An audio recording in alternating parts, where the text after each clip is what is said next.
What's going on, people? This is Shaya Harris of the Rebel Society, and today we are doing another one of my, what am I gonna call it, 10 creative collabs for Christmas. Oh, I like that. So something I just made up a couple hours ago. Right. So, some poinsettias or something up yeah, there. we're gonna have a couple ferns or something over here. So today I am actually sitting down with somebody who I've known for probably about five years or so. Been about 6. About 5, 6 years? 6 or 7, actually. Okay. Mm-hmm. And so, long story short, how I met her, right? We were actually working on a project together, and I couldn't stand her. She was worrisome.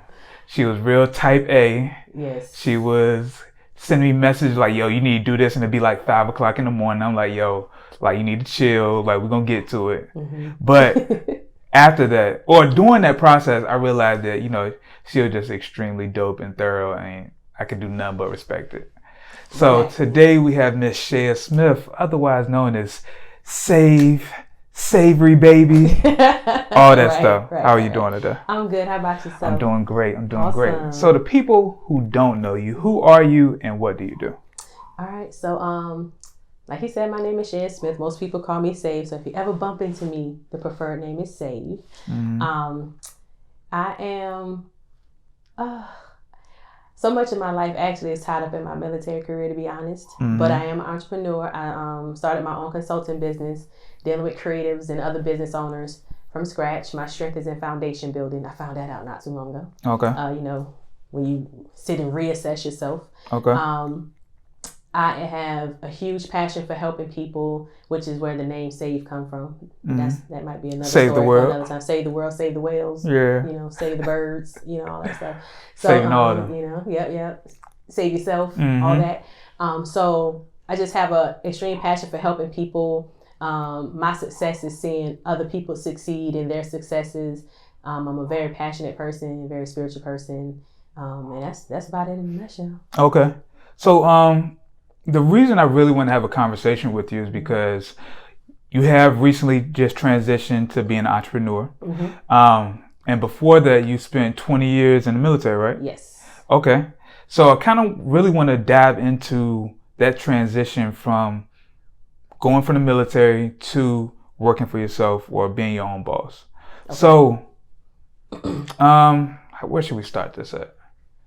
So, what made you decide to get into the military? Let's start there. Oh, phew, that's a long time back. Yeah. So I took what's called the ASVAB. That's like your entry exam, so they can kind of gauge what to do with you. Mm-hmm. I took it to skip class in high school. Okay. And I ended up scoring like a 96. The highest you can get is a 99. Uh-huh. So smart cookie. I actually had wanted to go into a career in nuclear engineering, and I have no idea where that aspiration came from.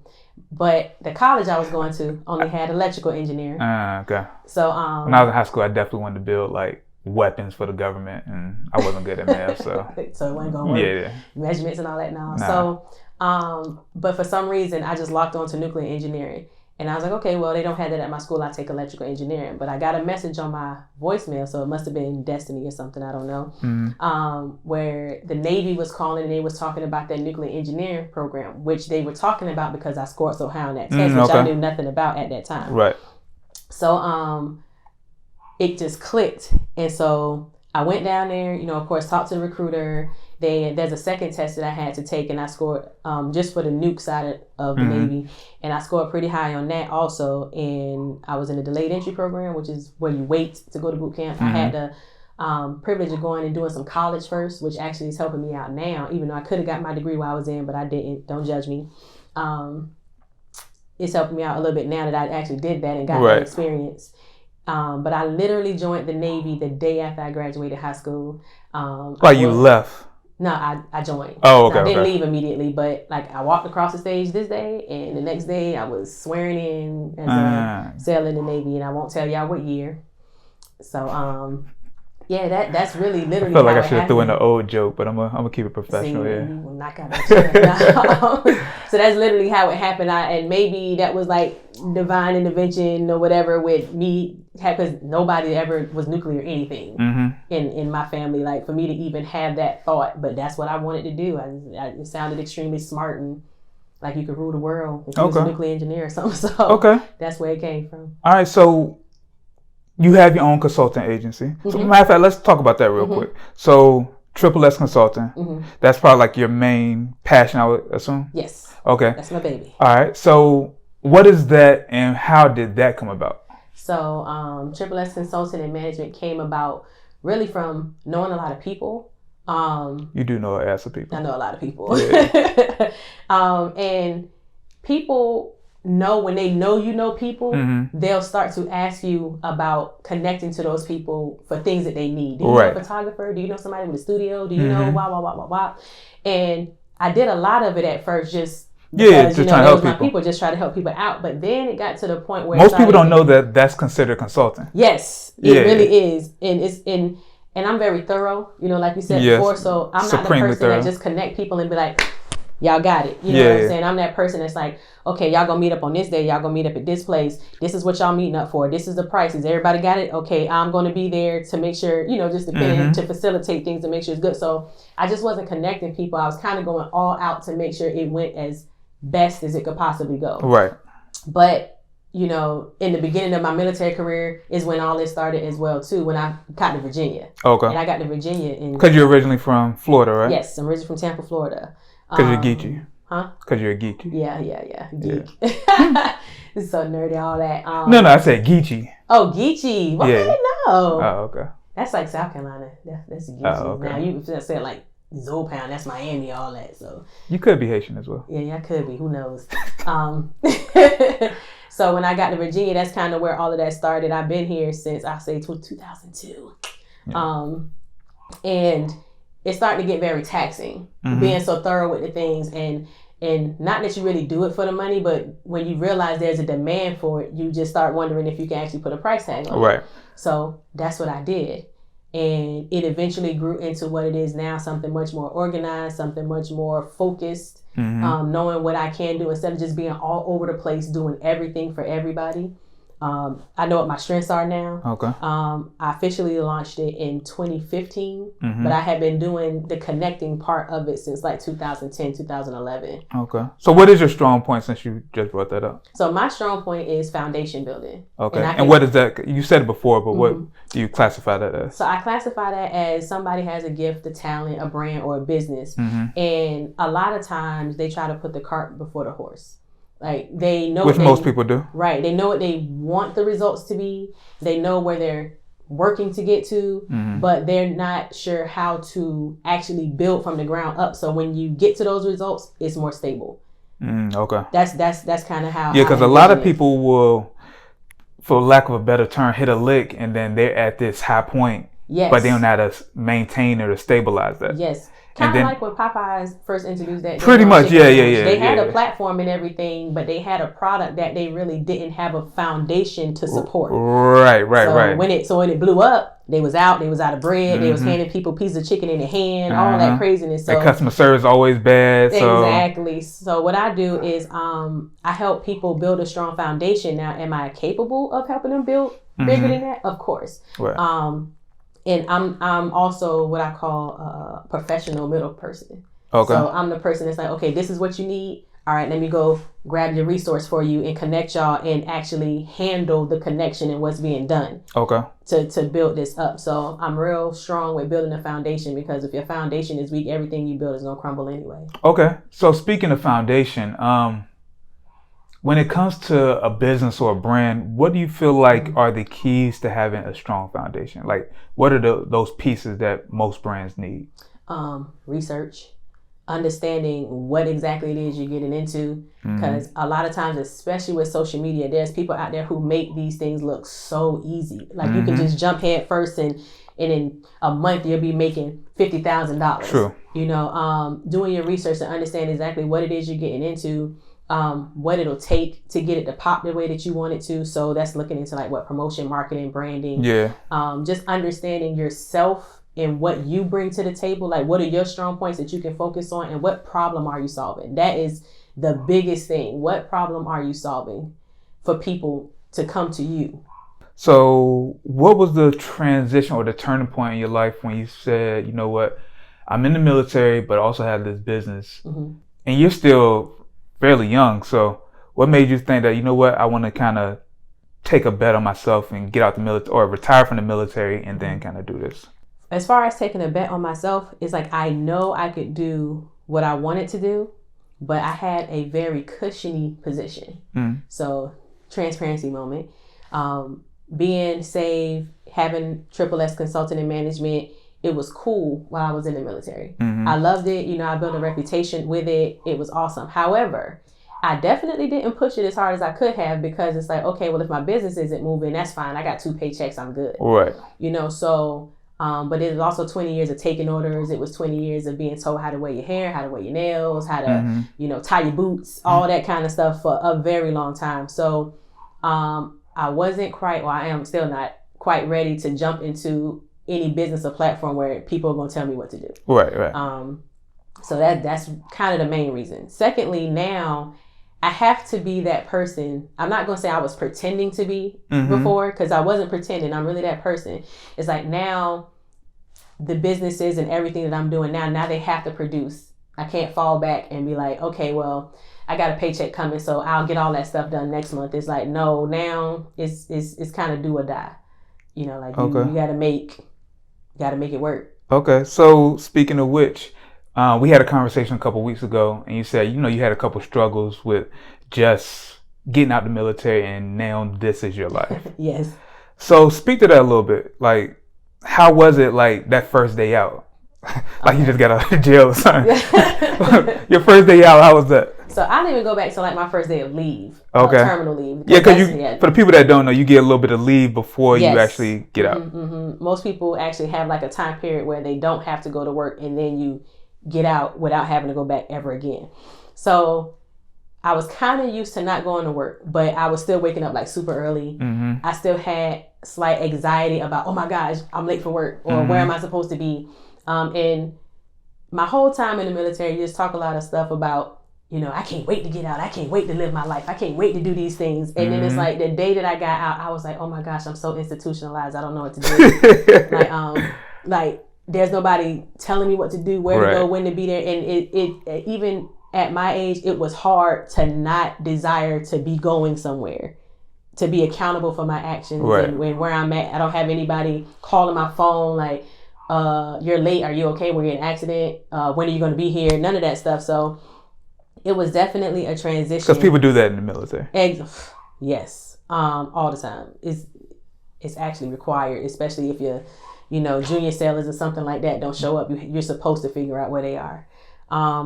Also, just being in an environment where, as a senior person in leadership, there's a difference between being in the civilian world and having a boss and they tell you something and you be like, I ain't doing that. And they can't really do much. But it's like in the military, you tell somebody, okay, do this. They're disobeying a lawful order if they don't. And you're used to people doing what you say, really without asking any questions. And then you get out here and it's like you tell somebody something and they're like, who the hell are you talking to? And you're like, fuck out of here. I thought I was talking to you, but I can't talk to people like that anymore. Right. So just a huge transition in that aspect, being able to actually do with my time what I wanted to do with my time and not have to fit it into set hours of the day, because so much of my other time is spoken for. Right. So what have been some struggles during this first part of your like entrepreneur life? Because I know a lot of people who are in the process of like transitioning out and they want to do something, they want to be entrepreneurs, they want to work for themselves, but they just are very unsure about what that life is. So for people who, matter of fact, a better question is for the people who are getting ready to get out and who want to be entrepreneurs or, you know, go after a passion, what would you suggest? Prepare. Okay. And what does that That is mean? my number one point to stress is prepare. If you decide that you don't want to work for anybody and you're not going to go with the 9 to 5, the money got to come from somewhere, because although your career changes, your bills don't. Yeah. Your financial obligations don't. So you have to make sure that you're in a position to still maintain that while you get everything set up. Because honestly, for me, even though I had this business while I was in the military, it was different outside of the military, if that makes sense. Now I can dedicate as much time as I want to it. Okay. Couldn't really do that before. So now I'm sitting here like, okay, well, I have all this time to commit to my business. What am I going to do with it? Mm-hmm. Now I have to generate content. Now I have to do these things. I can't use the military as an excuse. Yeah, saying you ain't got enough time. Exactly, I don't have enough time. Because you got all the time. Now I have all the time I want, and I'm responsible for budgeting that time and allotting it to where it will go. But with that time, you have to understand that it's going to take time. Unless you dedicated that time to your business while you were in, if you had it while you were in, and it was producing then. Right. For the most part, you still have to prepare, because even if it was producing while you were in, you still had a Navy paycheck while you was in. So that was more income. So now you have to make sure you overly produce. Right, because you have to make sure that whatever your business is producing can still handle your household and your obligations. And if not, then you have to make sure whatever you were doing in the military, that you prepared financially and mentally to get out and sustain yourself while you're building, while you're getting your business to that point. Yeah. So that is absolute key. That's one of the things I admired about you when you walked away from your job and you didn't look back. I was like, I always admire people who... It was rough though. Yeah. That first year was real rough. Mm-hmm. It was just like I had money from a 401k that I, went through probably like 6-7 months, 7-8 months. But I feel like the first couple weeks to a month, my whole thought process was like, did I make the right move? Mm-hmm. And so that was like in the back of my head for a while. And then after a while, it just got to the point where it's like, all right, at the time I was 30, 31. I was like, you know what? It's like go time. Like I can't I have no kids and my expenses are pretty low. So now I just kind of go after the things that I really want to do instead of making excuses, or because I just never wanted to be that guy to be like, you know what, I had a moment and I let it slip through my fingertips and now I gotta go back and get a job. Right. Because I feel like that would like kill me on the inside. Mm-hmm. And I can absolutely say that in times like that, in times like this that I'm going through right now, this is where you find out the most about yourself. Yeah. This is where you find out what you're really made of. This is where you find out if you're really capable of doing what you thought you were doing. This is where personal and self-development changes are made. This is where mindset changes are made. I could tell you at least 6 stories about revelations that I had and mind shifts that I had to help get me through this transitional period. And this is where you really get to see when you don't have all that money to fall back on, when you don't have a job to fall back on, when you don't have certain things that kept you comfortable anymore. Somebody snatch that blanket from under you, over you, however you want to put it. It's like, what's really going on? Right. What are you going to do when you really have to do something and make something happen? Right. I feel like it's all about changes, because I'm even at a point now where I'm kind of changing the way I eat. And the only reason that's kind of like important is because I realized that I was eating like shit. Like I was eating like Chick-fil-A every day.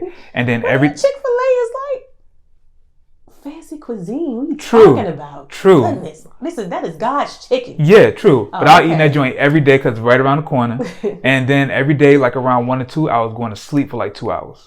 And so I was like, how am I being productive if I'm always eating out, or if I'm always asleep? Right.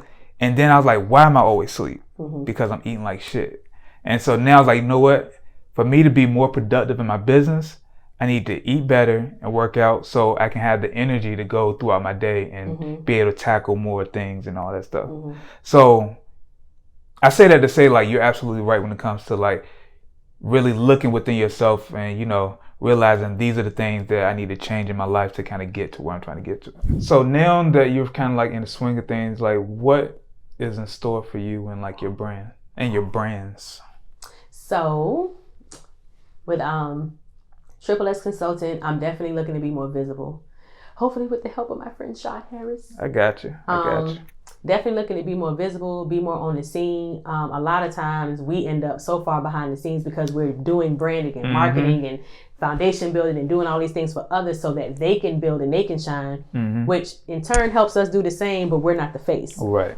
So one thing I definitely need to do or want to do is be more out in the forefront, be more visible, make the work that my clients are doing more visible, because that is justification right there of what's really going on, so people can see the market increase in whatever. Like, oh, I remember when you were just taking pictures and now you're doing this and published and everything. So the journey is transparent. Also, just building stronger connections. I'm not gonna lie, I used to have this thing where it just seemed like people was just doing things. Yeah. And I wasn't really seeing results, but it's like, how do you know if you're not there? You can't really make, how you talking about the club, you can't even get in. You know what I'm saying? I can't make judgment calls on people and what they're doing if I'm not present to even find out. And I just want to build stronger bonds with people who are doing great things as well, so that we can actually come together and actually make things happen. Yeah. It just...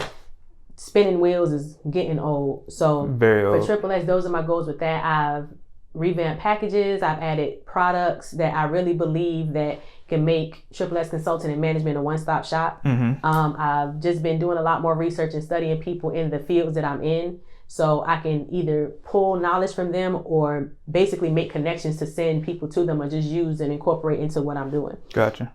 So that's that. I also have an accessories brand, Elite Eyewear and Accessories.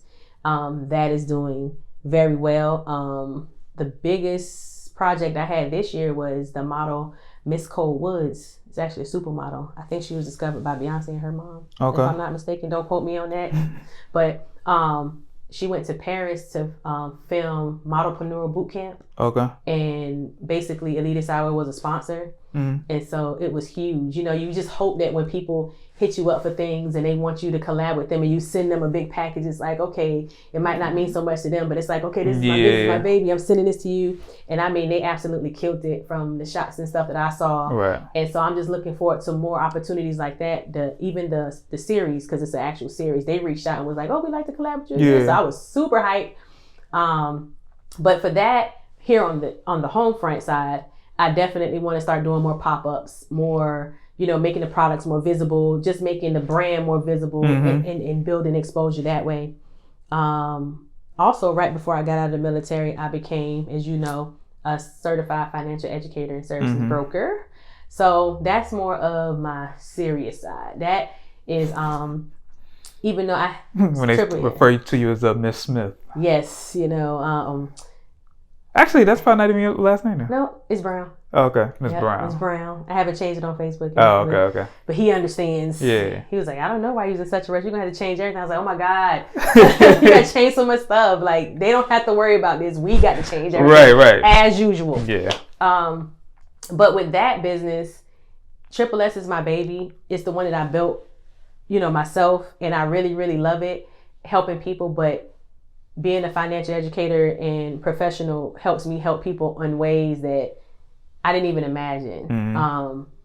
I basically got into that because I was fussing about somebody posting something on Facebook about cash apping for a funeral. And I'm like, it's 2019. You should have life insurance, blah, blah, blah, blah, blah, talking all this money. And I just heard a little voice say, well, are you going to judge me? You're going to do something about it. So I decided to do something about it. And I'm really grateful that I've been able to help the people that I help change the course of their family. You know what I'm saying? Like, that's really what you do when you help people put their finances in place for later down the line. Right. And it's not even as far down as people think, oh, I'm going to be 80 and I'm going to touch this money. Like, no, you can actually access it probably when you're 45. Yeah. Or even 35 if you do it right. That's what we help people do. But that is my heart's passion. Because our community tends to have a huge gap in knowledge when it comes to money, how it works, where you should put it, what you should do with it. And of course, they're not trying to tell us because we're worth more to them when we're in debt than when we have the knowledge to be wealthy or to build wealth for our family. So with that one, I just want to continue just helping people, just sharing the word and putting plans in place for people so they can have affluent futures. Okay. Like other people. Okay. So that's where that's going. Okay. All right, so I appreciate you coming by and having this conversation. I am Like I said, happy to I be feel like I here. haven't really been able to get to talk with you in quite a while, besides our conversation a couple weeks ago. But yeah, really. I'll be here. I'm right here. Yeah, I know you be around now, so. But I really wanted to have this conversation because I felt like it's necessary. Because over the past year, I ran into a lot of people who were making that transition from military to entrepreneurship, and I just heard the struggles of trying to make that transition seamlessly. So I just knew you would be able to speak to that in the correct way. So for the people who want to, I just find more information on you. What is the one social media platform where somebody can get to know you the best? Facebook. Okay. Are you still on Instagram? Yes. Okay. Well, now I don't have the personal page anymore. Is that at the S word is kind of a little personal, but mostly business. Oh, okay. So that's why I don't choose that one, because it's still mostly business. But if you want to talk to me and get to know me more on a personal level or professional level, the quickest way to catch me is Facebook. Okay. And that page is Shaya Save Smith. So SHAYA SAVE SMITH. All right, cool. You'll see a video of me playing in my locks. Did I change it? No, that's still the picture. So that's the quickest way, most efficient way to get my attention, get me to talk to you and stuff like that. And I absolutely love talking to people, to a certain extent. Okay. Like, don't drag me all into your life. Yeah. People would definitely do that on Facebook. We got to draw a line, but I'm definitely more than happy to converse with people and talk to them and just get to know people, because people make the world go around. People make our businesses move. So, you got to put yourself out there. You can see what I post. Sometimes it's righteous. Sometimes it's ratchet. Be prepared. That's the healthy balance of righteousness and ratchetness. Yeah, healthy balance. I should make a t-shirt. You should. You definitely should. Okay. All right. Well, as I do all these conversations, I like to talk about myself for a second, because I really just killed this interview. It wouldn't have been great without me. So I feel like I should be like, interviewer of the year. Interviewer of the year. Of the year. And the crowd goes wild. So, once again, this is Shaya Harris. You can find me everywhere at Shaya Harris, as well as ShayaHarris.com. And yeah, that's it. I guess I'm gonna come up with another video for this series, and that'll probably be coming to you in the next day or so. So good day, good evening, good night, and we are out. Say we're out. We're out.